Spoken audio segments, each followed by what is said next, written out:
ఈ సమయంలో దేవుని యొక్క వాక్యంలో నుండి కొన్ని మాటలు మనం జ్ఞాపకం చేసుకుంటూ వద్దాం. ఈరోజు సంఘ ప్రార్థనలో అపోస్తలుడైన పౌలు గారి యొక్క జీవితం గురించి మనం కొన్ని విషయాలు జ్ఞాపకం చేసుకున్నాం. గత దినాల్లో కూడా అపోస్తలుడైన పౌలు గారి యొక్క జీవితంలో ఇప్పటికే 5 వారాలు మనం ధ్యానించుకుంటూ వచ్చాం. ఇది 6వ వారం. రండి, అపోస్తల కార్యములు 9వ అధ్యాయం 11వ వచనం. అపోస్తల కార్యములు 9వ అధ్యాయం 11వ వచనంలో ఒక మాట రాయబడుతూ వచ్చింది. అందుకు ప్రభువా, ఇదిగో నేనున్నానెను. అందుకు ప్రభువు, నీవు లేచి తిననబడిన వీధికి వెళ్ళి యోధ అనువాని ఇంట తర్షువాడైన సౌలు అనువాని కొరకు విచారించుము. ఇదిగో అతడు ప్రార్థన చేయుచున్నాడు. కాబట్టి అపోస్తలుడైన పౌలు గారి యొక్క జీవితంలో, అపోస్తలుడైన పౌలు గారి యొక్క అనుభవాన్ని మనం చూసినట్లయితే ఆయన ప్రార్థన చేస్తున్నటువంటి సన్నివేశాన్ని మనం చూస్తూ వస్తున్నాం. పౌలు గారి యొక్క ప్రార్థన. కాబట్టి ఇదిగో అతడు ప్రార్థన చేయుచున్నాడు. కాబట్టి అపోస్తలుడైన పౌలు గారు ప్రార్థన చేయడానికి కొన్ని కారణాలు ఉన్నాయి. అపోస్తలుడైన పౌలు గారు ప్రార్థన చేయడానికి ఇప్పటికే 5 కోణాల్లో మనం జ్ఞాపకం చేసుకుంటూ వచ్చాం. ఈరోజు చూసేటటువంటి ఒక మాట ఏంటంటే, రండి దేవుని యొక్క వాక్యాన్ని చూసినట్లయితే పౌలు యొక్క విధానాల్లో ఆయన చేసిన ప్రార్థనల నిమిత్తమై మనం కొన్ని విషయాలు జ్ఞాపకం చేసుకున్నట్లయితే, రండి అపోస్తల కార్యములు 9వ అధ్యాయం 8వ వచనం. సౌలు నేల మీద నుండి లేచి కన్నులు తెరిచినను ఏమీ చూడలేకపోయాను. కాబట్టి అపోస్తలుడైన పౌలు గారి యొక్క జీవితంలో ఆయన ప్రార్థన చేయటానికి గల, ఇదిగో అతడు ప్రార్థన చేయుచున్నాడు. అతడు ప్రార్థన చేయటానికి గల కారణం ఏంటంటే, ఇక్కడ 6వ కోణాన్ని మనం చూస్తున్నాం. అతడు ఏమీ చూడలేక, అంటే తన కన్నులతో ఏమీ చూడలేనటువంటి అంధత్వంతో అపోస్తలుడైన పౌలు గారు ఉంటూ వస్తున్నాడు. కాబట్టి పౌలు గారి యొక్క జీవితంలో అతడు ప్రార్థన చేస్తున్నాడు. ఏవైతే చూడలేకపోతున్నాడో అది చూడటం కొరకు. సరే, వాటి గురించి మనం ధ్యానించమునపు ప్రభువు నడిపింపు కొరకు చిన్న ప్రార్థన. మమ్మల్ని మిక్కిలిగా ఎక్కువగా ప్రేమించిన ప్రియ పరలోకపు తండ్రి, పరిశుద్ధుడు అయిన దేవా, మీకు స్తోత్రములు. సమయంలో కొన్ని మాట వాక్యం ధ్యానిస్తున్న సహాయం చేయండి. దాసుడి కన్నా యజమానుడు వైపు చూస్తున్నట్లు, దాసుల కన్నా యజమానుల వైపు చూస్తున్నట్లు వాకాలను మీ వైపు వీక్షిస్తున్న సహాయం గురించి మహిమ పొందండి. దయచేసి నీ ప్రజల పక్షాన నీకున్న దయచేసిన దయతను జ్ఞాపకం చేసుకున్న ఆత్మతో మీరు మాట్లాడండి. వాక్య వెలుగులో మా జీవితాలు సరిచేయండి. వచ్చిన నీ ప్రజలందరూ బట్టి స్తోత్రములు. రావాల్సిన వారిని త్వరపెట్టి తీసుకురండి. మధ్య మార్గంలో వారి సకాలం నడిపించి ఎవరికి అపాయాలకి ఇళ్ళ జరగకుండా సహాయం చేసి మహిమ పొంది కూడికి ఎంతో దీవించమని యేసు ప్రభు నామంలో విశ్వాసంతో ప్రార్థిస్తున్నాను తండ్రి, ఆమేన్. కాబట్టి ఇక్కడ మనం దేవుని యొక్క వాక్యాన్ని చూసినట్టయితే అపోస్తలుడైన పౌలు గారి యొక్క జీవితంలో ఆయన చేసిన ప్రార్థనలో ఒక గుణాన్ని చూసినట్టయితే, సౌలు నేల మీద నుండి లేచి కన్నులు తెరిచినను ఏమీ చూడలేకపోయాను. కాబట్టి అపోస్తలుడైన పౌలు గారి యొక్క జీవితంలో అతడు కన్నులు తెరిచి చూచినప్పుడు ఏమీ చూడలేనటువంటి అనుభవాన్ని చూడలేకపోయాను. కాబట్టి పౌలు యొక్క జీవితంలో ఇక్కడ ఏదైతే చూడలేని స్థితి ఉన్నాడో అది ఆత్మీయ అనుభవాలు చూడగా, ఒకప్పుడు పౌలు ఆ స్థితిని చూడలేని స్థితిలో ఉంటూ వచ్చాడు. ఇప్పుడు చూడలేని దాన్ని ఒకప్పుడు తను విశ్వాస క్రైస్తవ యాత్రా జీవితం ఏదైతే చూడలేకపోతే వచ్చాడో దానికి సుదీర్ఘమైన విధానంలో తెలియపరచబడుతూ వస్తాడు. కానీ ఇప్పుడు పౌలు ఎలాగైతే చూడలేని స్థితిలో ఉన్నాడు, అపోస్తల కార్యం 9వ అధ్యాయం 8వ వచనం ప్రకారం పౌలు గారు ఎలాగైతే ఏమీ చూడలేని స్థితిలో ఉన్నాడో, ఒకానొక సందర్భంలో కూడా ప్రభు అయిన యేసు ప్రభు వారిని నమ్మిన వారిని, ప్రభు అయిన యేసు క్రీస్తునందు విశ్వాసం ఉంచిన వారిని గాయపరిచినప్పుడు, బాధపరుస్తున్నప్పుడు, దుఃఖపరిచినప్పుడు, అప్పుడు కూడా పౌలు గారి యొక్క జీవితంలో ఏంటంటే వాస్తవమైన దాన్ని చూడలేకపోయాడు. నిజమైన దాన్ని చూడలేక, ఆ కనులు నిజమైన దాన్ని చూసే అనుభవం లేక జీవిస్తూ వచ్చాడు. కానీ ఒకప్పుడు ఎలా ఉన్నాడో దాని అనుభవాన్ని చూస్తున్నాడు, దాని అనుభవాన్ని చూస్తూ వస్తున్నాడు. అందుకే పౌలు చూడలేకపోయాడు. ఏం చూడలేకపోయాడు పౌలు అనంటే, రండి పౌలు యొక్క జీవితంలో యేసుక్రీస్తు ప్రభు వారి యొక్క శిష్యులను కానీ ఆయన సంబంధించిన వారందరినీ గాయపరుస్తూ, బాధపరుస్తూ, చెరసాల్లో కానీ రకరకాల విధానాలను వేపిస్తూ వచ్చాడు. అయితే పౌలు ఒకప్పుడు సౌలుగా ఉన్నప్పుడు తన నేత్రములతో చూడలేకపోయినవి ఏమిటి? పౌలు ఆ సౌలుగా ఉన్నప్పుడు తన నేత్రములతో ప్రభు విషయంలో చూడలేనివి ఏంటంటే బైబిల్ కొన్ని విషయాలు ఉన్నాయి. దాంట్లో మొదటి మాటను చూసినట్టే అపోస్తలుడైన పౌలు కొరింథీయులకు రాసిన 2వ పత్రిక 4వ అధ్యాయము మనం చూసినట్లయితే 4వ వచనం, దేవుని స్వరూపమై ఉన్న క్రీస్తు మహిమను కనపరచు సువార్త ప్రకాశము వారికి ప్రకాశింపుకునే నిమిత్తము యుగ సంబంధమైన దేవత అవిశ్వాసులైన వారి మనోనేత్రములకు గుడ్డితనము కలుగు చేశాను. కానీ ఇక్కడ మనం గమనించాల్సిన విషయం ఏంటంటే, మొట్టమొదటిగా దేవుని స్వరూపమైన క్రీస్తు మహిమను చూడలేని స్థితిలో ఒకప్పుడు పౌలు గారు సౌలుగా ఉన్నప్పుడు తన కన్నులకి మరి మనం చూసినట్టు ఆత్మానుసారంగా చూడలేక గుడ్డితనం కలిగిన వాడుకున్నాడు. కానీ ఇక్కడ పౌలు గారి యొక్క విధానం మనం చూసినట్టే ఆయన దేవుని స్వరూపమైన క్రీస్తుని, ఆ క్రీస్తులో ఉన్న దేవుని స్వరూపాన్ని తెలుసుకోలేని స్థితిలో ఉంటాడు. ఇక్కడ ఆ స్వరూపాన్ని చూడటం కొరకు ఏదైతే యేసుక్రీస్తు ప్రభువారు దేవుని స్వరూపమై ఉన్నాడు, యేసు ప్రభువారు ఏదైతే దేవుని స్వరూపంలో ఉంటూ వచ్చాడు, ఏదైతే దేవుని స్వరూపంలో యేసు ప్రభు ఉన్నాడు, దేవుని స్వరూపమై ఉన్న క్రీస్తు మహిమను, ఏదైతే దేవుని యొక్క స్వరూపము కలిగినటువంటి క్రీస్తు మహిమ ఉందో దాన్ని ఒకప్పుడు పౌలు చూడలేకపోయాడు. సో పౌలు చూడలేకపోయాడు కాబట్టి పౌలు యొక్క జీవితం చూడగా దేవుని ప్రజలైన వారిని, అంటే దేవుని స్వరూపమైన క్రీస్తు యొక్క మహిమని, దేవుని మహిమ ఎలా ఉందో క్రీస్తులో కూడా మహిమ ఉంది. అక్కడ ఆ మహిమని, దేవుని యొక్క మహిమను పౌలు చూడలేక, ఒకప్పుడు సౌలుగా ఉన్నప్పుడు దేవుని మహిమను చూడలేక సౌలు యొక్క జీవితంలో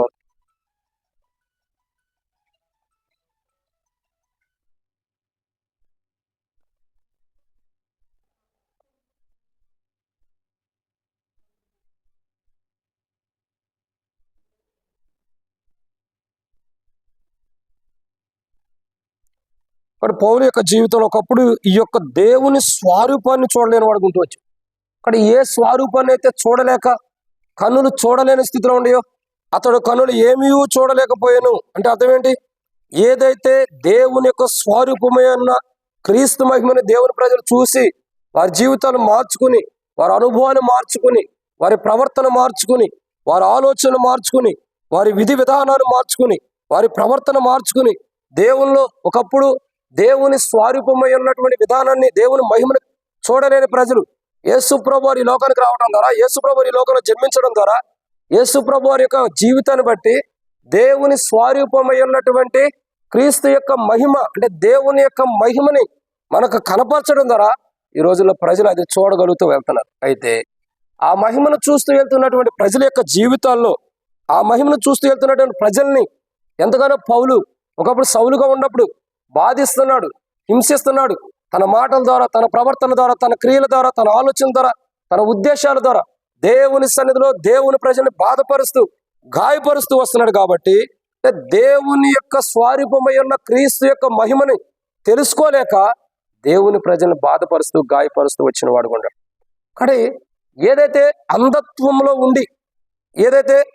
ఉండి తప్పులు చేస్తూ వచ్చాడో ఆ తప్పుల విషయమై ఇదిగో అతను ప్రార్థన చేస్తున్నాడు. అంటే ఏ దేవుని స్వరూపమైన క్రీస్తు మహిమను చూడలేక క్రీస్తు మహిమను చూచిన దేవుని ప్రజల్ని బాధపరుస్తూ వచ్చాడు, దాని విషయమై క్షమాపణ కొరకై ప్రార్థన చేసుకుంటున్నాడు. ఇది మొదటిది.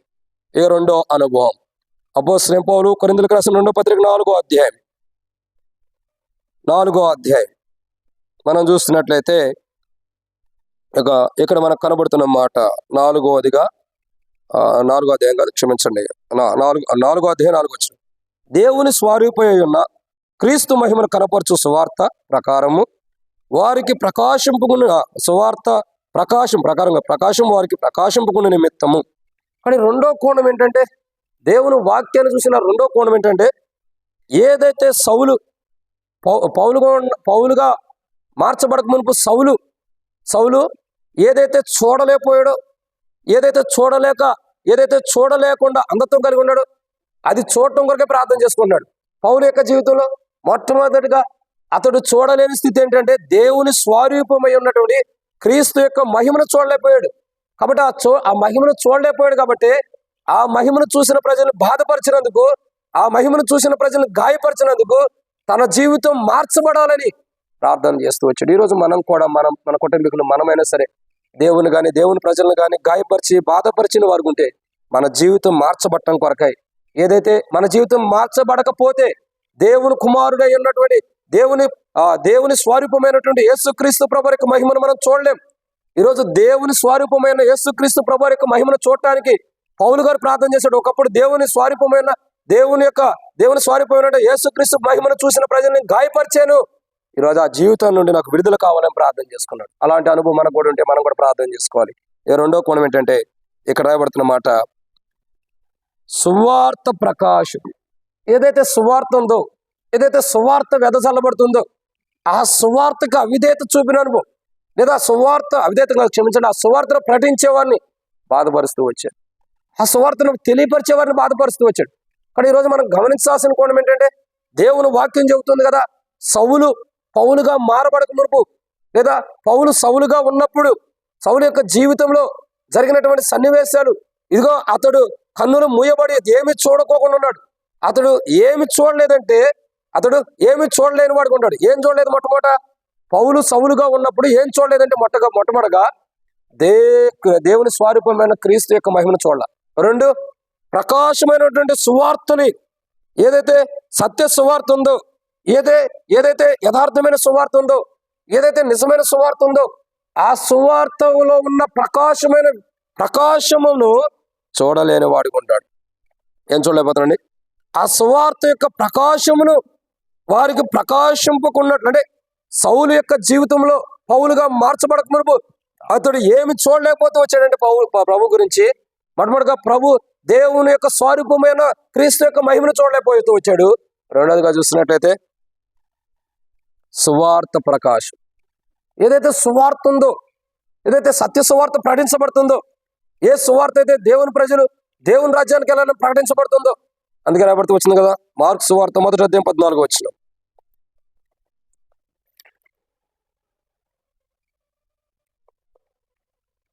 మార్కు సువార్త 1వ అధ్యాయం 14వ వచనం చూసినట్లయితే ఇక్కడ రాయబడుతున్నమాట, కాలము సంపూర్ణమైనది, దేవుని రాజ్యం సమీపిస్తున్నది, మారు మనసు పొంది సువార్త నమ్ముడి.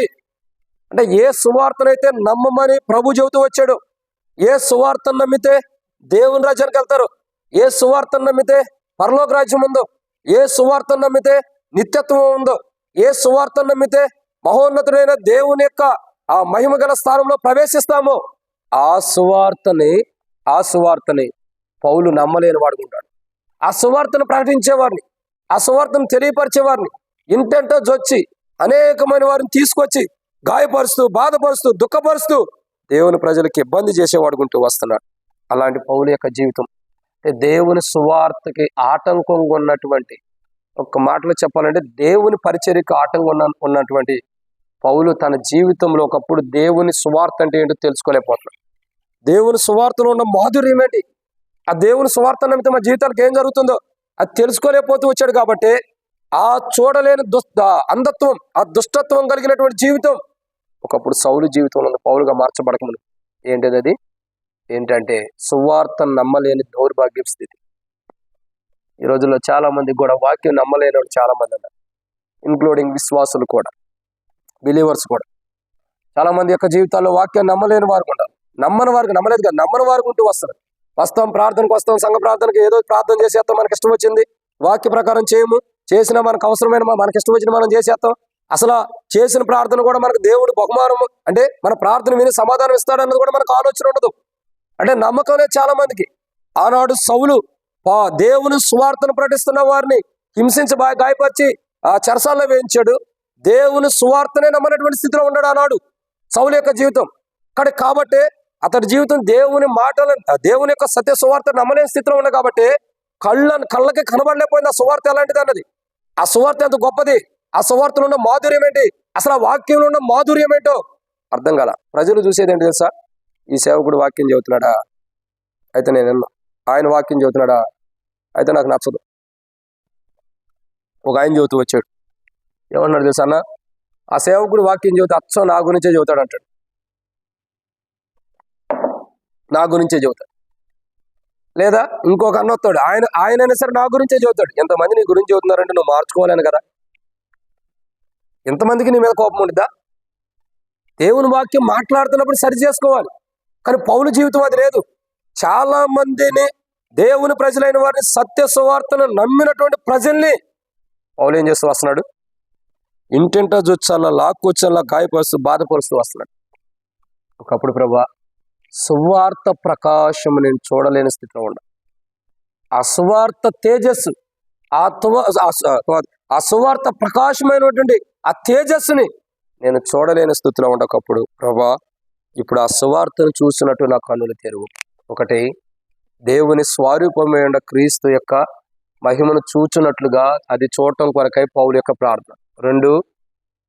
రెండోదిగా సువార్త ప్రకాశం, అంటే సువార్త యొక్క తేజస్సును చూడటం కొరకై ప్రార్థన. మూడోదిగా అంటే ఒకప్పుడు ఇది చూడాల సౌలు పౌలుగా మార్చబడక మునుపు ఆయన కన్నులు ముయ్యబడినాయి కాబట్టి దేవుని స్వరూపమైన క్రీస్తు యొక్క మహిమను చూడలేకపోయాడు. రెండు, సువార్త యొక్క ప్రకాశమును చూడలేకపోయాడు. కానీ ఇప్పుడు ప్రార్థన చేస్తున్నాడు, ప్రభు మాట్లాడినప్పుడు ప్రభా ఆ దేవుని స్వరూపమైన నీ మహిమను కనపరచు ప్రభా, నీ యొక్క సత్య సువార్త నేను నమ్మాలి అని ఇప్పుడు ప్రార్థన చేసుకుంటున్నాడు. ఇది మారుమనసు అంటే. ఎంత విరోధమైన వాడైనా ఏదో రోజు మారుమనసు పొందక తప్పదు. పొందాల్సిందే, నువ్వు పొందకపోతే దేవుని రాజ్యం నీకు ఏడుంది? ఏదో రోజు మారుమనసు పొందాలి. ఆ రోజు దేవుడు సమయం, ఒకవేళ దేవుడు పిలిచిన తర్వాత నువ్వు మారుమనసు పొందాలంటే లేదు, దేవుడు సమయం ఇచ్చినప్పుడే మారుమనసు. పౌలుకి దేవుడు మొదటి భూమి మీద చూపించాడయ్యా, ఒక రోజు ఈ లోకం విడిచిపెడితే నువ్వు నష్టపోతావు. కానీ ఇప్పుడు ఏం చేయాలా? జీవితం మార్చుకోమన్నప్పుడు ఆ దేవుని స్వరూపమైన క్రీస్తు యొక్క మహిమను చూడలేనందుకు పశ్చాత్తాపడి ఆ మహిమను చూడగలగటానికి ప్రార్థన చేసుకున్నాడు. 2, దేవుని యొక్క సువార్త ప్రకాశమును, ఆ యొక్క తేజస్సును చూడలేక ఎప్పుడైతే కన్నులు ముయ్యబడి ఉండే సౌలుగా ఉన్నప్పుడు పౌలు ఇప్పుడు ఆ సౌలే ప్రార్థన చేస్తున్నాడయ్యా, నా జీవితాన్ని మార్చు, ఆ తేజస్సు, ఆ సువార్త యొక్క ప్రసన్నతను చూచి నేను నమ్మునట్లు, ఆ సువార్తను నమ్మునట్లు నా జీవితాన్ని మార్చు ప్రభు అని ఆ కన్నులు సువార్తను చూడకోకుండా, దేవుని స్వరూపమైన క్రీస్తుని చూడకోకుండా కన్నులు ముయ్యబడినాయి, క్షమించు ప్రభు అని ప్రార్థన చేసుకుంటున్నాడు. ఇట్లా మనం కానీ మన కుటుంబాల్లో కానీ దేవుని సువార్త, దేవుని సేవకుడు, చిన్నోడైనా పెద్దోడైనా ఎవరైనా సరే దేవుని సేవకుడు దేవుని వాక్యం చెబుతున్నప్పుడు అది నాకు ఇష్టం లేదు అన్నట్టు చూస్తూ ఉంటే, ఒకవేళ మనమైనా మన కుటుంబీకులైనా ఆ వాక్యం వినుకోకుండా పెడచెవిని పెట్టిన అనుభవం ఉంటుంటే మనమైనా సువార్తను నమ్మనట్టే ఆ దేవుని వాక్యాన్ని, దానికి మనం పశ్చాత్తాపడాలి. ఇది 2. ఎన్నో పర్యాలు సంఘంలో అలా చేసిన వారు కూడా పశ్చాత్తాపడాలి. అలా దేవుని వాక్యాన్ని వినుకోకుండా పెడచెవిని పెట్టినందుకు, ఆ వాక్యాన్ని దేవుని సేవకుడు ద్వారా మనం ప్రకటించబడిన వాక్యాన్ని, ఆ సత్య సువార్తని నమ్మనందుకు పశ్చాత్తాపడాలి. ఇది 2. 3వ విషయం, అపోస్తలుడైన పౌలు కొరింథీయులకు రాసిన 2వ పత్రిక 4వ అధ్యాయం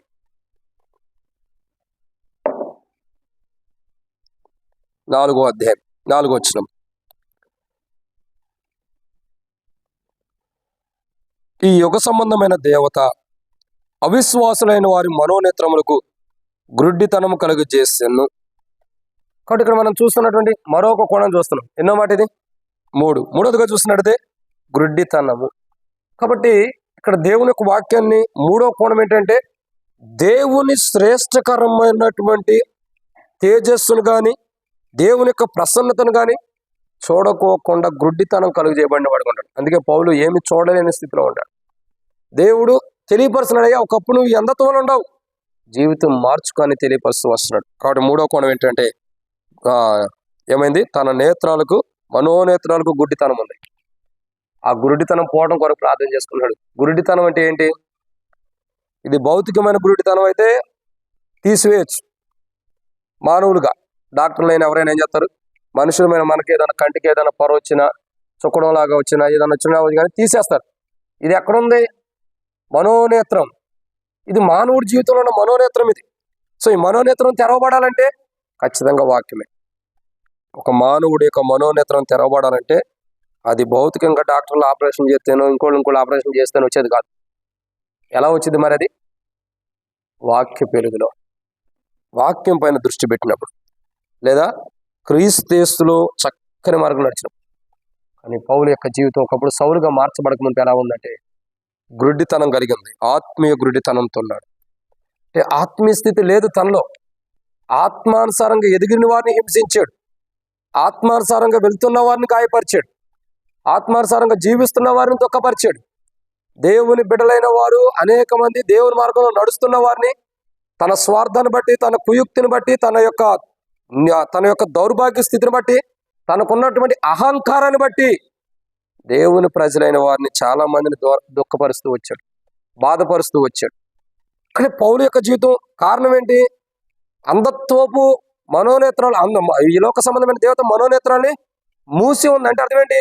యేసు ప్రభువుని గురించి తెలుసుకోకుండా, యేసు ప్రభు యొక్క గొప్ప కార్యాల గురించి, ఆయన ఎలాంటి వాడు, ఆయన నామంలో ప్రార్థన చేసిన వారికి ఆయన ఏమిస్తాడు, ఆయన దగ్గరకు వచ్చే వారిని ఆయన త్రోసివేయకోకుండా ఏమిస్తాడు, ఆయన్ని అడిగిన వారికి అడుగువారికల్లా ఏమిస్తాడు, ఇవన్నీ యేసు ప్రభు వారి గురించి తెలియక యేసు ప్రభు వారి దగ్గరకు వచ్చి మనోనేత్రాలు తెరవబడి గుడ్డితనంలో నుంచి బయటకు వచ్చిన వారిని ఏం చేస్తున్నాడు? పౌలు పట్టుకుని హింసిస్తున్నాడు, గాయపరుస్తున్నాడు. కారణం తన అహంకారం, తన గర్వం. తనలో ఉన్న గర్వమే, నేను రాజు, నేను ఆ యొక్క అధికారం పొందాను, రాజులు కాదు అధికారం పొందాను, నేను గొప్పవాడిని. ఇంకో గర్వం కూడా తెలుసా? నేను ధర్మశాస్త్రాన్ని అనుసరించేవాడిని, ధర్మశాస్త్రంలో ఉన్న అన్నిటిని కూడా చేసేటటువంటి స్వభావం కలిగిన వాడిని. ఇంకా చెప్పాలంటే నీతి కార్యాలు చేసేవాడిని అనుకున్నాడు. నీ నీతి కార్యాలని దేవుని దృష్టి ఎలా ఉంటాయి? పౌలి మురికి పేలికల వాళ్ళ ఉంటాయి. అందుకే దేవుడు మాట్లాడింది, ఏమనుకున్నాడు? నేను ధర్మశాస్త్రం కలిగిన వాడిని, చదువుతాను చక్కగా, మంచిగా అనుభవం ఉన్నటువంటి వాడిని. కానీ నీ క్రియలు చూడగా మురికి గొడ్డలు లాంటివి ఉన్నాయి. ఎవరైతే యేసుక్రీస్తు ప్రభువారు దేవుని కుమారుడని హృదయం ముందు విశ్వసిస్తారో వాళ్ళే రక్షించబడతారు. ఇప్పుడు పౌలు జీవితం ఏంటి? యేసు ప్రభువారిని గురించి పూర్తిగా తెలుసుకోలేని ఆత్మీయ గ్రుడ్డితనంలో పౌలు ఉన్నాడు. ఇది గ్రుడ్డితనంలో ఉంటూ వచ్చాడు. ఇక్కడ ఆత్మీయ గ్రుడ్డితనం, మనోనేత్రాలు ముయ్యబడిందంటే గ్రుడ్డితనంలో ఉన్నాడు పౌలు. ఆ మనోనేత్రాలు ముయ్యబడినప్పుడు అతడు ఏం చేస్తున్నాడు అతనికే తెలియదు. ఏం చేస్తున్నాడు అనేది తనకే తెలియదు. తన ఇష్టం, తనకు కావాల్సింది చేసుకోవటం. కాబట్టి ఇక్కడ దేవుని యొక్క వాక్యాన్ని చూసినట్టే ఎన్నో మాట ఇది? మూడోదిగా, మొదటిగా దేవుని స్వరూపమైన క్రీస్తు యొక్క మహిమను చూడలేపాడు. 2, సువార్త ప్రకాశం చూడలేపాడు. 3, మనోనేత్రము చేత గుడ్డితనం చేత ప్రభు యొక్క కార్యాలు తెలుసుకోలేకపోతున్నాడు. ఇక్కడ ఈరోజు సంఘంలో అయినా, సంఘంలో కాదు, సంఘం అంటే రక్షణ మార్మోస్ బాప్తిసం పొంది ప్రభు యొక్క బలలో పాల్గొంటూ యథార్థంగా కాపాడుకున్నవారు సంఘం. మందిరంలో చాలా మంది ఆత్మీయ గుడ్డితనం కలిగిన వారు ఉంటారు. చాలా మంది యొక్క కనులు ఇంకా ముయ్యబడే ఉంటాయి, తెరవబడుతుందా. కానీ చాలా మంది అంధత్వం కలిగిన వారు ఉంటున్నారు. దేవుని వాక్యాలు ఇంకా తెలుసుకోలేని గుడ్డితనంలో ఉంటున్నారు చాలా మంది. ఎన్ని వాక్యాలు చెప్పినా, ఎన్ని మాటలు చెప్పినా, ఎన్ని సంఘ ప్రార్థనలు ఎన్ని వాక్యాలు చెప్పినా, బైబిల్ స్టడీలు ఎన్ని మాటలు చెప్పినా, ఉపవాస ప్రార్థనలు ఎన్ని చెప్పినా, ఆరాధనలు ఎన్ని వర్తమానాలు చెప్పినా, గంటల తరబడి ఎన్ని మాటలు చెప్పినా, ఇంకా చాలా మంది మానవుల యొక్క హృదయాలకి గుడ్డితనం ఉంది. ఆత్మీయ గుడ్డితనం హృదయాలకు కాదు, కంటికి. అందుకే దేవుని వాక్యాన్ని తేటగా చూడలేకపోతున్నాం. అందుకే దేవుని మాటలు తేటగా తెలుసుకోలేకపోతూ వస్తున్నాం. అందుకే దేవుని మాటలు స్పష్టంగా వినలేకపోతూ వస్తున్నాం. కారణం ఏంటి? ఆత్మీయ గుడ్డితనం. ఒకరోజు పౌలు జీవితం అలాగా ఉంది. సౌలుగా ఉన్నప్పుడు ఏంటి? ఆత్మీయ గుడ్డితనంతో ఉన్నాడు. ఏం అర్థం కావట్లా, ఏం తెలియట్లా, ఆత్మీయ గుడ్డితనం. ఏం చేస్తున్నాడో తెలియనటువంటి వాడు, పిచ్చి ఎక్కిపోయింది. ఒక మాట చెప్పాలంటే పిచ్చి పట్టినోడై ఏం చేస్తున్నాడు? అక్కడ యేసు ప్రభు వారి బిడ్డలు ఉన్నారంటే ఆడ పరిగెత్తున్నాడు. పిచ్చెక్కినోడై సౌలు, ఒకప్పుడు పాత నిబంధనలు సౌలు. దావీదు ఎక్కడ ఉన్నాడు అంటే విషపు చూపు కలిగిన సౌలు, మనిషిని చంపాలని కోరిక కలిగిన సౌలు, మనిషి మీద ద్వేషం కలిగినటువంటి సౌలు. ఎక్కడ పౌలు, ఎక్కడ దావీదు ఉన్నాడు, అక్కడ దావీదు ఉన్నాడు అంటే పరిగెడుతున్నాడు. ఎట్ట పిచ్చోడై సౌలు పరిగెడుతూ వచ్చాడు. కొత్త నిబంధనలు ఉన్న సౌలు కూడా అలాగే పరిగెడుతున్నాడు. ఇక్కడ దేవుని ప్రజలు ఉన్నారు, ఆయనకి ఈయనకి వ్యత్యాసం లేదు. ఆయన మారలేదు, ఈయన మారాడు అంతే. ఆయన ఏం చేశాడు? దావీదు ఎక్కడ ఉన్నాడంటే పరిగెడుతున్నాడు. దావీదు ఆ కొండల్లో ఉన్నాడంటే పరిగెడుతున్నాడు. దావీదు ఏ గుహల్లో ఉన్నాడంటే పరిగెడుతున్నాడు. ఎవరు? పాత నిబంధనలు ఉన్న సౌలు. ఇక్కడ ఈ యొక్క కొత్త నిబంధనలు ఉన్న సౌలు ఏం చేస్తున్నాడు? యేసు ప్రభువారి బిడ్డలు అక్కడ ఉన్నారంటే చంపడానికి వెళ్తున్నాడు, ఎక్కడ ఉన్నారంటే పట్టుకొస్తున్నాడు, ఇంకో చోట ఉన్నారంటే వాళ్ళని వీడ్చుకుని లాక్కొచ్చల్లా చెరసాల్లో వేస్తున్నాడు. ఇద్దరికి వ్యత్యాసం ఏముంది? ఇద్దరు ఒకటి పనికిమాల జీవితాన్ని జీవిస్తున్నారు. అప్పుడు ఆ పాత నిబంధనలో ఉన్న సౌలు యొక్క విషపు చూపును బట్టి, తనలో ఉన్న ద్వేషపు స్వభావాన్ని బట్టి దేవుడు మాట్లాడాలనుకున్న అవకాశం ఇవ్వాల సౌలు. పాత నిబంధనలు ఉన్న సౌలు. కానీ కొత్త నిబంధనలు ఉన్న సౌలు దేవుడు మాట్లాడుతూ వచ్చాడు. నువ్వు చేసేది కరెక్ట్ కాదు, నువ్వు దేవుని యొక్క స్వరూపమైన క్రీస్తును చూడలేకపోతావు, క్రీస్తు యొక్క మహిమను చూడలేకపోతున్నావు, సువార్త యొక్క ప్రకాశమైనటువంటి తేజస్సును చూడలేకపోతున్నావు. నీ యొక్క కన్నులకు ఆత్మీయ మనోనేత్రాలు గురుడితనం కలుగజేయబడి, నీ మనోనేత్రాలకు గురుడితనం కలుగజేయబడి. అందుకే దేవుడు అంటే ఏంటో చూడలేకపోతున్నావు, దేవుని మాటలు ఏంటో తెలుసుకోలేకపోతున్నావు, దేవుని వాక్యాలు ఏంటో తెలుసుకోలేకపోతున్నావు, దేవుని లేఖన భాగాలు ఏంటో తెలుసుకోలేకపోతున్నావు. అసలు దేవుడు నీతో మాట్లాడుతూ ఆపేశాడని కూడా నువ్వు తెలుసుకోలేకపోతున్నావు. సౌలు 38 సంవత్సరాలు పట్టింది దేవుడు తనతో మాట్లాడతలేదని తెలుసుకోవడానికి. ఎన్ని? 38 సంవత్సరాలు. మొదటి 2 సంవత్సరాలు రాజుగా ఉన్నాడు. తర్వాత 38 సంవత్సరాలు, మొత్తం 40 సంవత్సరాలు రాజుగా చేశాడు. మిగతా 38 సంవత్సరాలు దేవుడు తనతో మాట్లాడతల్లా. ఎప్పుడు తెలుసుకున్నాడు దేవుడు తనతో మాట్లాడతలేదని? రాజుగా ఉన్నంత కాలం దావీదు రాజు మీద ఉన్న కోపం, ద్వేషం, ఆ యొక్క రౌద్రం, ఆ అసూయ, ఆ ద్వేషంతోనే వెళ్ళిపోతూ వచ్చాడు. ఎన్ని సంవత్సరాలు? 38 సంవత్సరాలు జీవించాడు. ద్వేషం, అసూయ, కలహము, కోపంతో. ఎన్ని? 38 సంవత్సరాలు జీవించాడు. చివరికి ఒక రోజు యుద్ధానికి వెళ్ళాల్సినప్పుడు, నేను ఆ యుద్ధానికి వెళ్ళబోతున్నా, మరి దేవుడు నాతో మాట్లాడటం లేదని అప్పుడు చెబుతాడు. సోది చెప్పి ఆమె దగ్గరికి వెళ్ళినప్పుడు కానీ, ఆమె దగ్గరికి వెళ్ళక మునుపు కానీ సౌలు చెబుతూ వస్తాడు, దేవుడు నాతో మాట్లాడటం ఆపేశాడు, సమయం లేడు ఈ దినాల్లో, నేను యుద్ధానికి వెళ్ళాలి. నా పరిస్థితి ఏంటి? 38 సంవత్సరాల తర్వాత తెలిసిందా నీకు? బుద్ధి వచ్చిందా దేవుడు నీతో మాట్లాడతలేదని? ఈ 38 సంవత్సరాలు దేవుడికి సమయం ఇచ్చినప్పుడు నువ్వేం చేసావు? ఏం చేస్తూ వచ్చా? దేవుడికి సమయం ఇచ్చినప్పుడు నీ ఆత్మీయ మనోనేత్రంలో గుడ్డితనం కలుగు చేయబడింది. దేవుని చేత అభిషేకించబడిన వాడిని చంపడానికి ఎలా పరిగెడుతున్నావు? దావీదురాజుని ఎలా చంపడానికి వెళ్తున్నావు? దావీదురాజు అప్పటికే దేవుని చేత అభిషేకించబడి ఉన్నాడు. ఓ దావీదురాజుని ఎట్ట చంపడానికి నువ్వు వెళ్తున్నా? ఇది ఆత్మీయ గుడ్డితనంతో ఉన్నవాడు కాదు, కన్నులు ముయ్యబడిన స్థితిలో ఉన్నవాడు కాదు. ఎన్ని రోజులు ఉన్నాడు అలా? ఆత్మీయ గుడ్డితనం ఎన్ని సంవత్సరాలు ఉంది? 38 సంవత్సరాలు ఆత్మీయ గుడ్డితనంతో ఉన్నాడు. 38 సంవత్సరాలు మందిరానికి వెళ్ళకుండా ఉంటాడా? మందిరం అంటే ఎక్కడైనా దేవుని సన్నిధి ఉంటే, దేవుని సన్నిధి ఉంటే వెళ్ళకుండా ఉంటాడా? ఆయన 38 సంవత్సరాలు బహుశా వెళ్ళాడో లేదన్న తర్వాత, కానీ ఆ 38 సంవత్సరాలు దేవుడు తనతో మాట్లాడుతూ ఆపేశాడు. కానీ ఏమనుకుంటాడు తెలుసా? దేవుడు నాతో మాట్లాడుతూ నాతోనే ఉన్నాడు అనుకున్నాడు.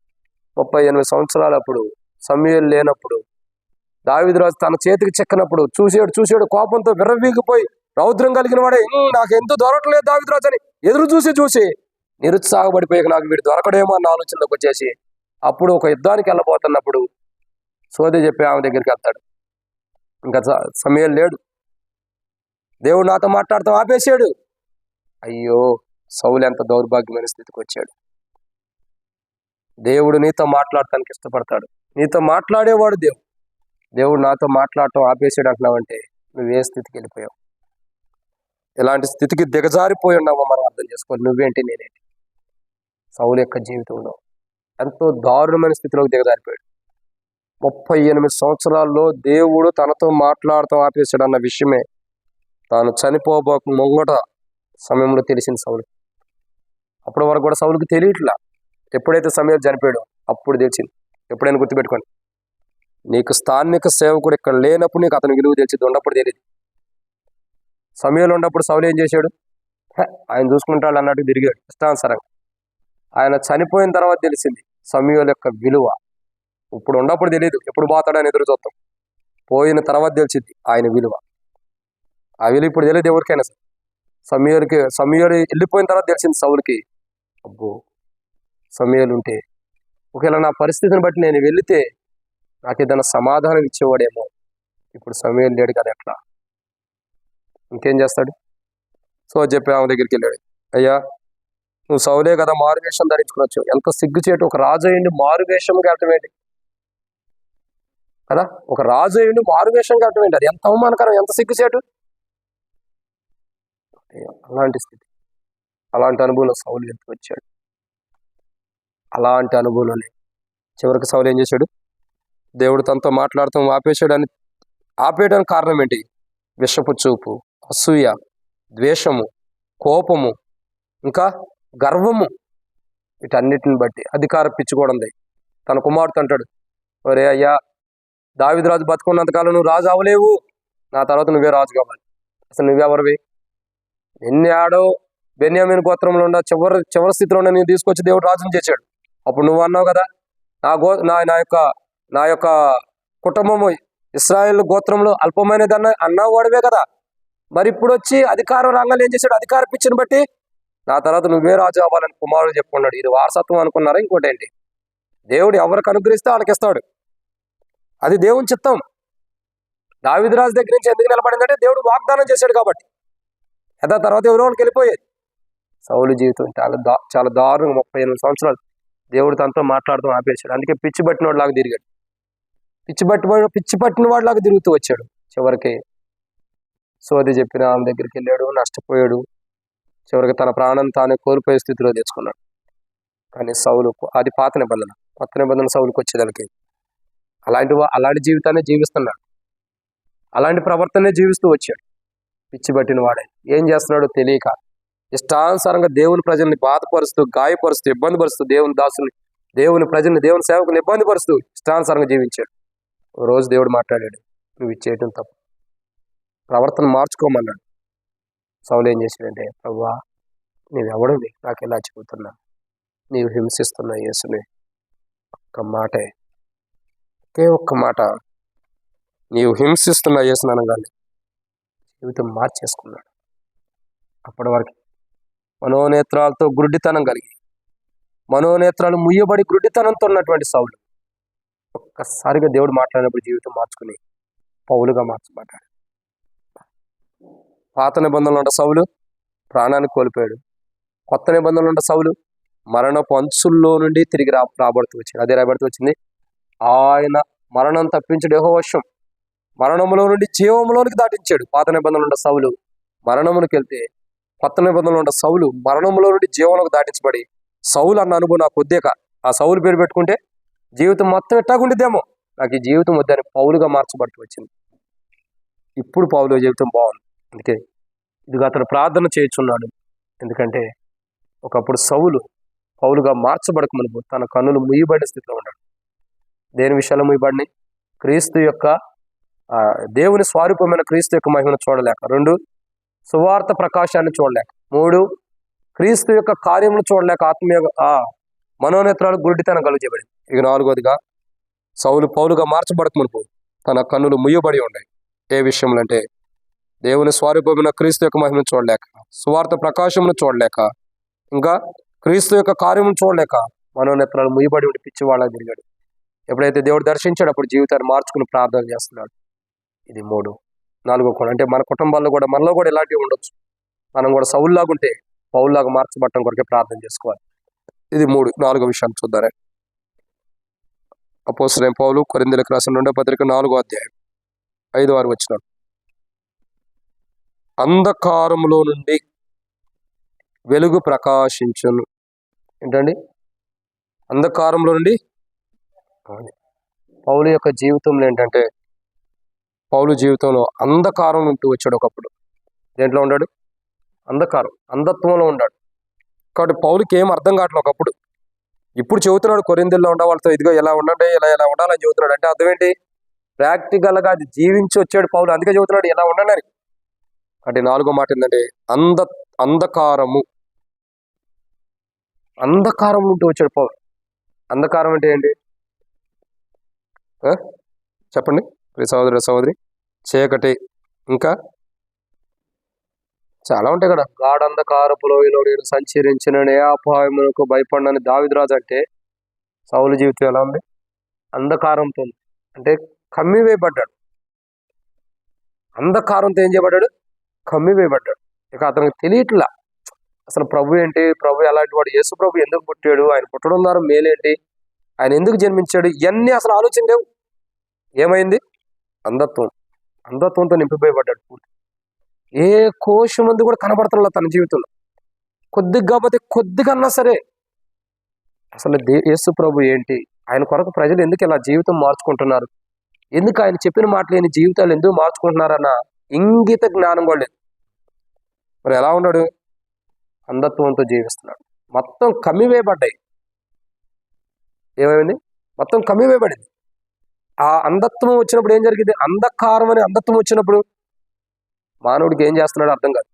దానికి ఎగ్జాంపుల్ చెప్పమంటే, ఎలీషా దగ్గరికి కొంతమంది ఎలీషాను చంపడానికి కానీ ఇంకో కోణంలో వచ్చినప్పుడు అతని దగ్గర ఉన్న దాసుడు భయపడతాడు. పనివాడు, అయ్యా చూడండి, ఆ రాజులు ఎన్ని గుర్రాలు వేసుకొచ్చాడు, ఎన్ని రథాలు వేసుకొచ్చాడు అంటే, అప్పుడు ఎలీషా ప్రార్థన చేస్తాడు, దేవా వీడి మనోనేత్రాలు తెరవబడినట్టు కానీ ఈ అన్ని చక్కగా ఇదంతా చూసినటువంటి కన్నులు తెరవమని ప్రార్థన చేసినప్పుడు, ఆ కోణాలు ఆయన చేసిన ప్రార్థన చేసినప్పుడు ఏం జరిగింది?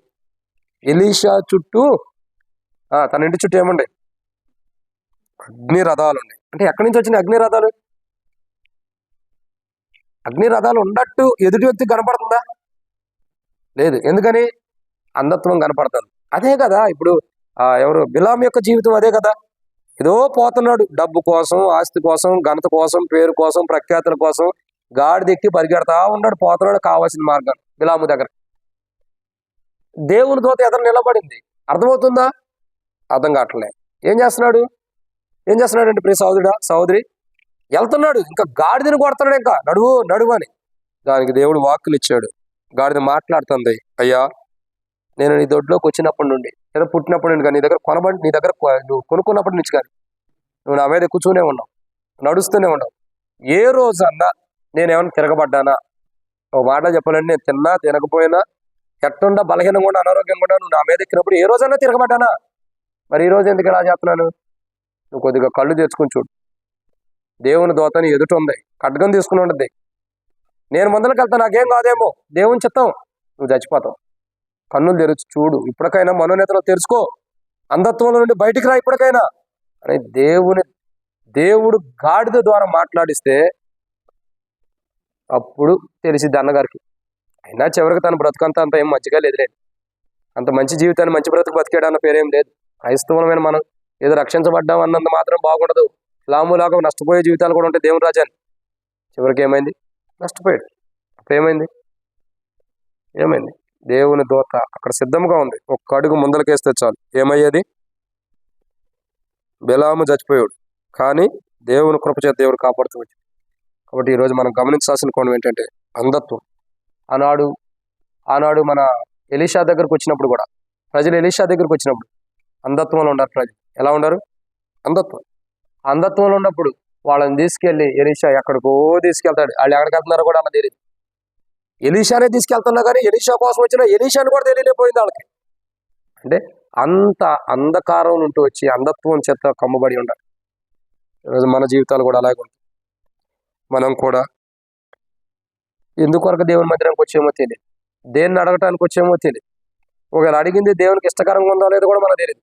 మనమైతే నేను చేయాల్సింది చేసేసా, తర్వాత సంగతి తర్వాత అన్నట్టుంటాం. కాలెక్కను ప్రార్థన చేయటం దేనికి? మనం చేసే ప్రార్థన ఎలా ఉండాలి? సంఘంలో నేను ప్రార్థన చేస్తుంటే దేవుడు నా ప్రార్థన చెవియొగ్గి ఆలకించి నాకు సమాధానం ఇవ్వాలి. సంఘ ప్రార్థనకు వచ్చింది దేని కొరకు? ఏదో అందరితో పాటు ప్రార్థన చేసి కౌంటింగ్ కొరకు, లెక్క కొరకు ఈరోజు మందిరానికి వెళ్ళానన్న పేరు కొరకు కాదు కదా. ఎందుకు ఈరోజు సంఘ ప్రార్థనకు వచ్చావు? పౌల్లాగా నాలో జీవితంలో ఉంటే సరి చేసుకోవాలా? నేను ప్రార్థన చేస్తుంటే నా అక్కర్ల కొరకు దేవుడు సమాధానం ఇవ్వాలని. అందరిలాగా ప్రార్థనకు వచ్చామంటే కుదరదు. అది దేవుడు ఎన్నడూ నువ్వు చేసిన. కాబట్టి అంధకారం నుండి మనం ప్రార్థన చేస్తే ప్రయోజనం లేదు. పౌలు అంధకారం నుండి తొలగించబట్టని ప్రార్థన చేస్తున్నాడు. అంధకారం నుండి అని కాదు, అది వద్దన్న స్వభావం వచ్చి ప్రార్థన చేస్తున్నాడు. మనకి అంధకారం ఉంటాం కదా, ఆ స్వభావం వచ్చి మనం ప్రార్థన చేస్తే మన ప్రార్థన కూడా దేవుడు వింటాడు. ఇదిగా అతడు ప్రార్థన చేస్తున్నాడు అంటే అర్థం ఏంటి? దేవుడు తన ప్రార్థన విన్నాడు. ఖచ్చితంగా అన్నాడు ప్రభు తన ప్రార్థనే ఖచ్చితంగా అన్నాడు. అక్కడ పౌలు యొక్క జీవితం అంధకారంలో ఉంది. ఆ అంధకారంలో నుంచి బయటకు రావడం కొరకే ప్రార్థన చేసుకుంటున్నాడు. ఒకప్పుడు అంధకారంలో ఉండబట్టే ఎలీషా దగ్గరికి ఎలాగైతే ప్రజలు అగ్ని రథాలు వేసుకొచ్చారు, క్షమించండి, ప్రజలు ఎలాగ రథాలతో వచ్చారు ఎలీషాని ముట్టడానికైనా చంపడానికైనా, అట్లాగే సౌలు జీవితం కూడా అలాగే ఉంటూ వచ్చింది. ఎలీషా దగ్గర ప్రజలు వచ్చినట్లు సౌలు కూడా దేవుని ప్రజల దగ్గరికి వస్తున్నాడు. దేవుడు మాట్లాడాడు, నీ కొండ అంధకారం పోవాలి. మొదట ఏదైతే అంధకారం ఉందో దాని నుండి నువ్వు విడుదల పొందితేనే ధన్యురాలి. అంధకారం నుండి దేవుడు సౌలుని బయట తీసుకోవడం కొరకే దేవుని కార్యం దేవుడు చేస్తే సౌలు ప్రార్థన చేసుకుంటాడు, ప్రభు ఈ అంధకారం నుండి నాకు బయటకు తీసుకురా. నేను అంధకారం కమ్మి నేనేం చేస్తున్నానో తెలియని స్థితిలో ఉన్నా, ఎలా ప్రవర్తిస్తున్నానో కూడా తెలియని స్థితిలో ఉన్నా, ఏం చేస్తున్నానో కూడా తెలియని స్థితిలో నేను ఉంటాను. ఆ కొండ అంధకారాన్ని బట్టి దీని నుండి బయటకు తీసుకురా ప్రభు. ఇదిగో అతడు ప్రార్థన చేస్తున్నాడు అంటే ప్రార్థన విన్నాడు. ఈరోజు మన ప్రార్థన కూడా దేవుడు వినాలంటే మనం ఏ అంధకారంలో ఉండము, మనమైనా మన కుటుంబీకుల బంధువులైనా అంధకారం నుండి మనం బయటకు రావాలా. ఇది 4. సంఘంగా మనం చేసే ప్రార్థన దేవుడు వినాలంటే మనం అంధకారం నుంచి బయటకు రావాలా. సంఘం దగ్గరకు వస్తున్న, మందిరానికి వస్తున్న ప్రతి ఒక్కరిలో ఈ అంధకారం నుంచి పోవాలంటే మొదట మనం వచ్చి ప్రార్థన చేసుకోవాలంటే దీనికి మనం ఎందుకు సరి చేసుకోవాలంటానంటే మొదట మన కంట్లో ఉన్న నర్సును తీసుకోకుండా ఎదుటి కంట్లో ఉన్న దూలం తీయాలంటే కష్టం.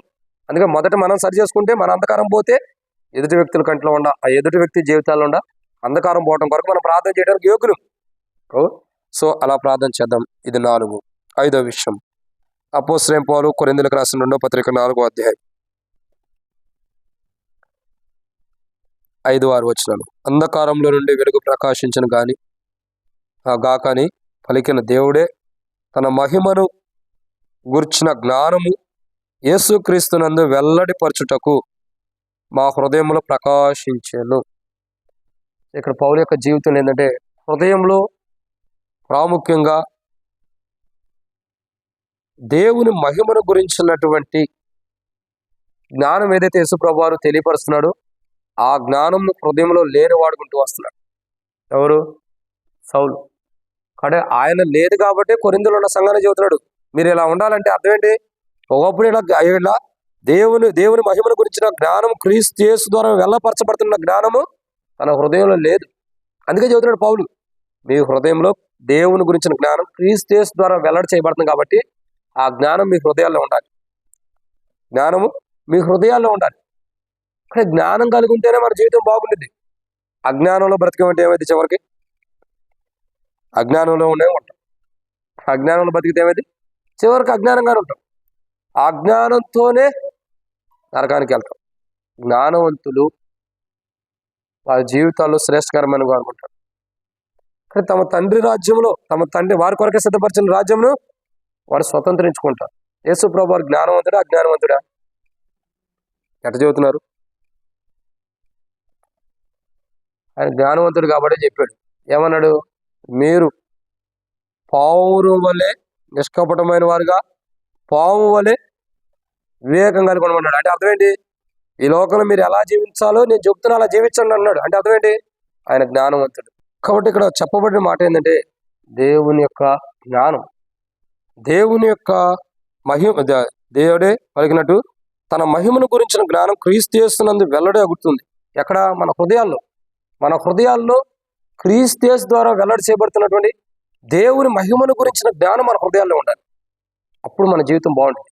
మనం జ్ఞానం లేని వారు ఉంటే ఓ రోజు నష్టపోతాం. ఎంత తెలిసినా తెలియని వారు. యేసు ప్రభు ఎందుకు చెప్పాడు? జ్ఞానంగా ఉండడం ఎందుకు చెబుతున్నాడు? ఆయన జ్ఞానవంతుడు కాబట్టి ఈ లోకంలో ఎలా ఉండాలో ఎలా ఉండకూడదో మనం తెలియపరుస్తున్నాడు. ఎలా జీవించాలో ఎలా జీవించకూడదో మనం తెలియపరుస్తున్నాడు. ఏ ప్రవర్తన కలిగి ఉండాలి, ఏ ప్రవర్తన మనం కలిగి ఉండకూడదో మనం తెలియపరుస్తున్నాడు. అంటే అది జ్ఞానపూర్వకమైన జీవితం. ఆయన జ్ఞానంతో కూడిన దేవుని మహిమార్థమైనటువంటి జ్ఞానంతో కూడిన ఆ జ్ఞానము మన హృదయాల్లో కుమ్మరించడానికి వెల్లడిపరచడానికి యేసు ప్రభు ఇష్టపడుతున్నాడు. మనం ఏం చేయాలా?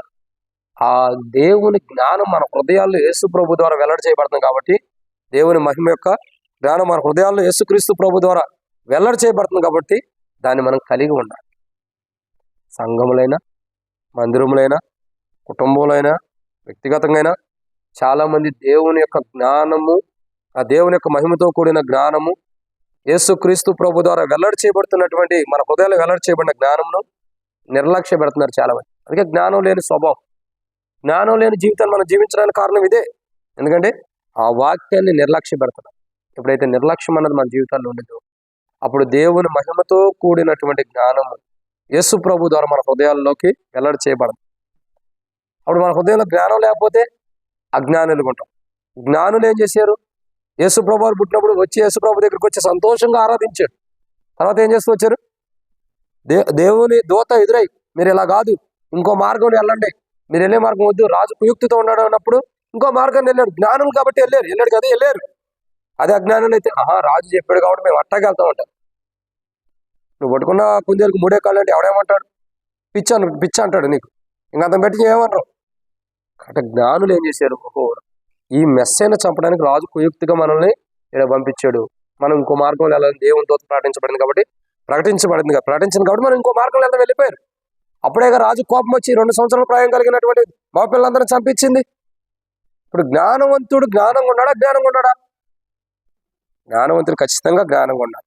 అందుకే మనం జ్ఞానంగా ఉండాలి. జ్ఞానం కలిగిన వాడు దేవుని ఆత్మ ద్వారా దేవుడు మాట్లాడిన మాటల ప్రకారం నడుచుకుంటూ వెళ్తాడు. అజ్ఞానవంతుడు ఇక దేవుడు చెప్పిన మాటల కంటే తన అజ్ఞానిగా ఉన్నాడు కాబట్టి అజ్ఞానంతో ఉన్నాడు. ఒక మాట చెప్పి నేను ముగిస్తా. అజ్ఞానవంతుడు అంటే ఒక వ్యక్తి సౌలు గురించి దావీదు రాజు దగ్గరకు వర్తమానం తీసుకొస్తాడు. ఏమనయ్యా, సౌలు అనే వ్యక్తి నీ శత్రువు అయి ఉండొచ్చు, నేను చంపడానికి చూశాడు కదా, ఆయన చచ్చిపోయాడు, ఇదిగో పలానా చోట చచ్చిపోయాడు అని చెబుతాడు. నువ్వు చూసావా? నువ్వు చూసా.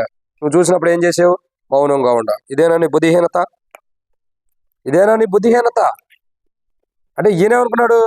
రాజు మరణాన్ని కోరుకుంటున్నాడు కదా. ఎవరు? సౌలు.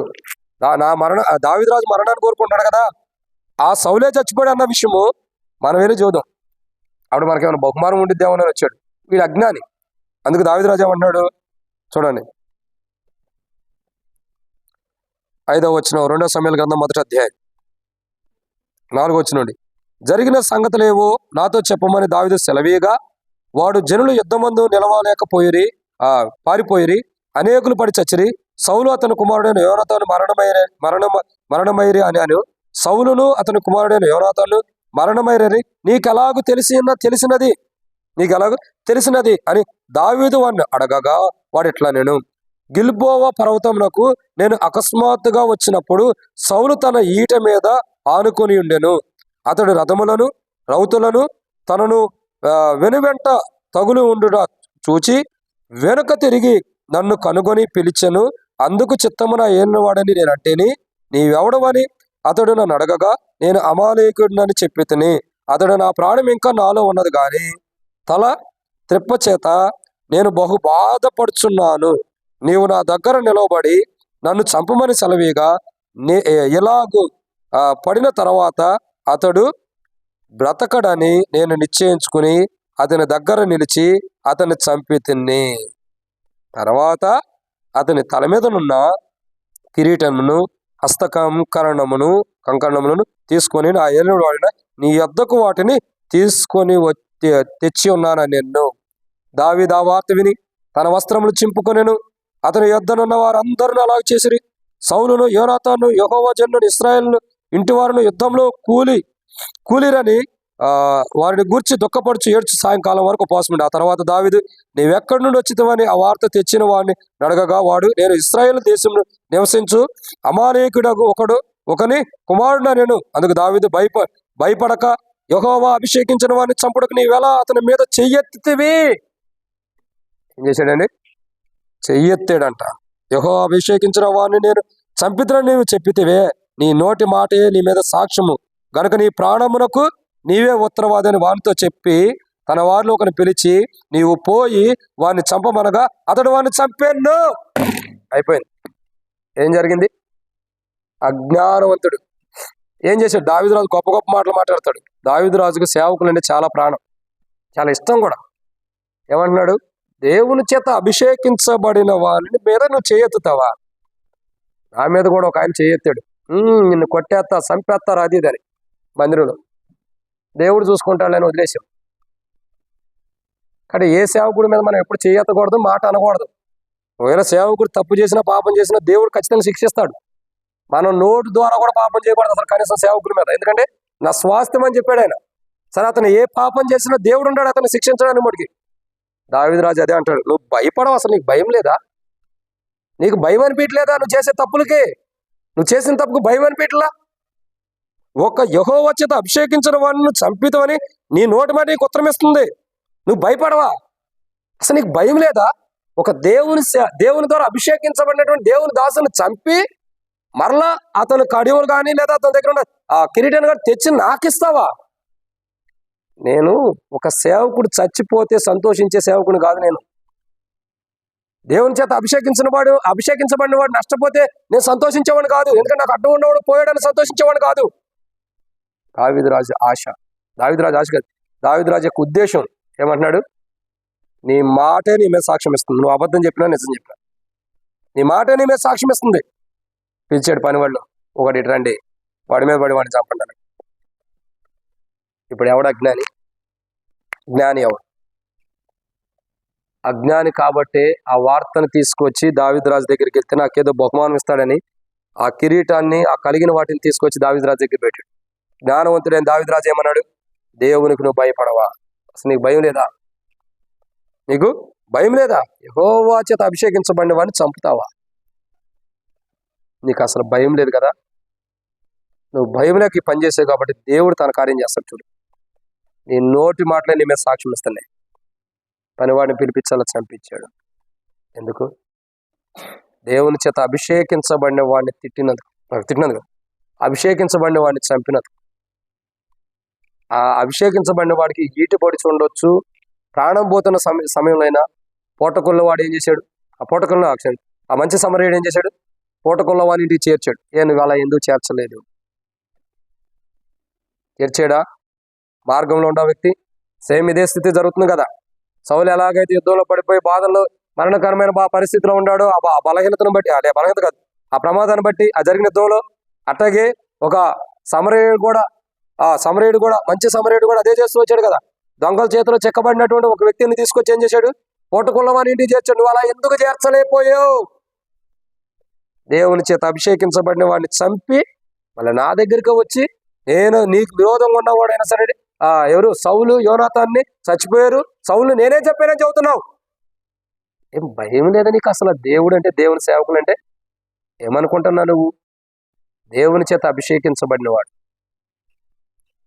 మామూలు వ్యక్తి కాదు, సహజమైన వ్యక్తి కాదు. అతడు దేవుని చేత అభిషేకించబడ్డాడు. భయం లేకుండా ఇష్టం వచ్చిన నువ్వు చేస్తా, నీకు కూడా మరణం అట్లాగే వచ్చిందని చెప్పని చంపించాడు. అది చచ్చిపోయిన వాడి అజ్ఞానం. ఇలా వెళ్తే అలా చేస్తాడని. ఏదైనా మామే కదా, దానికంటే ముందర అభిషేకించబడ్డవాడు కదా. ఒకప్పుడు యెహోవా చేత అభిషేకించబడ్డవాడు వస్త్రాన్ని చిన్నది కోసినందుకు దావీదురాజు భలే బాధపడిపోతూ వచ్చాడు. మరి ఆ దావీదురాజు గురించి ఇంతేనా తెలుసుకుంది వీడు? అజ్ఞాని, అందుకే ఏం తెలియదు. జ్ఞానవంతుడు ఏం చేస్తాడు? ఎలా జీవించాలో ఎలా వెళ్ళాలో తెలుసుకుంటాడు. కాబట్టి క్రీస్తును అంటే దేవుని మహిమను గురించిన జ్ఞానం క్రీస్తు యేసు ద్వారా మన హృదయాల్లో వెల్లడి చేయబడుతుంది. ఆ జ్ఞానాన్ని ప్రజలు తెలుసుకోలేకపోతే నష్టపోతారు.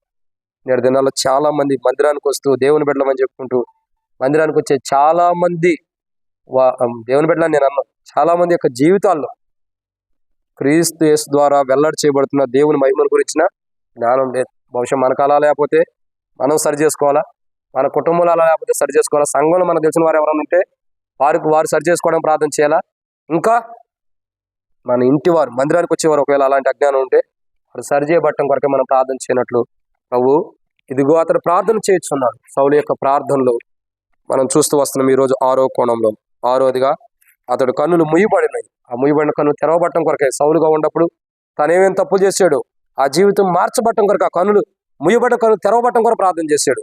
సౌలుగా ఉన్నప్పుడు ఏం చేస్తూ వచ్చాడు? మొట్టమొదటిగా దేవుని స్వరూపమైన క్రీస్తు యొక్క మహిమను చూడలేకపోయాడు. 2 చూసేవారిని కూడా హింసిస్తూ వచ్చాడు. 2 సువార్త ప్రకాశమును ఆ తేజస్సును చూడలేకపోతూ వచ్చాడు.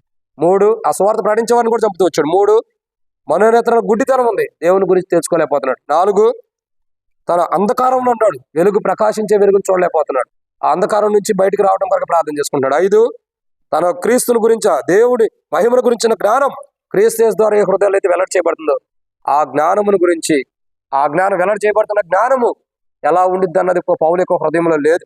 కాబట్టి ఆ జ్ఞానం తన హృదయంలో వెల్లడి చేయబడాలని, క్రీస్తు యేసు యొక్క జ్ఞానం తన హృదయాల్లో వెల్లడి చేయబడాలని పౌలు యొక్క ప్రార్థన. కాబట్టి మనం కూడా పౌలు లాంటి ప్రార్థన మన జీవితంలో జరిగినట్లు, అట్లా పౌలులాగా ఈ 500 అనుగుణం మనం ఉంటే మన జీవితం మార్చబడటం కొరకై మనం కూడా ప్రార్థన చేసుకున్నట్లు ప్రభు మనకు సహాయం చేయను గాక. ఆమేన్. సమయంలో మనం మరి ఒకరి తర్వాత ఒకరు మార్చి ప్రార్థన చేద్దాం. ప్రార్థనలో ప్రవేశించి ఒకరి తర్వాత ఒకరు మార్చి వాక్య వెలుగులో మనం ప్రార్థన చేద్దాం. కాబట్టి సౌలులాగా మనం ఉంటే, లేదా మన కుటుంబం రక్షించబడినా మార్మోస్ బాప్తిసం పొందినా మనం ఉంటే అలా ఉంటే మార్చుకుందాం. ఒకవేళ అలాంటి అనుభవం మన ఇంటి వారు ఉంటే మార్చుకుందాం అంటే వారి కొరకు ప్రార్థన. బంధువులు, స్నేహితులు ఇంకెవరైనా అలాంటి అనుభవం ఉంటే వారి జీవితాలు మార్పు కొరకు కూడా మనం ప్రార్థన చేసుకున్న వారు ఉండినట్లు ప్రభు సహాయం మన కొరకు, అందరి కొరకు అలా మనం ప్రార్థన చేద్దాం. ఆరంభించండి. ప్రభు సాయం చేయను కాక ఒకరి తర్వాత ఒకరు మార్చి క్లుప్తంగా ఆరంభించండి.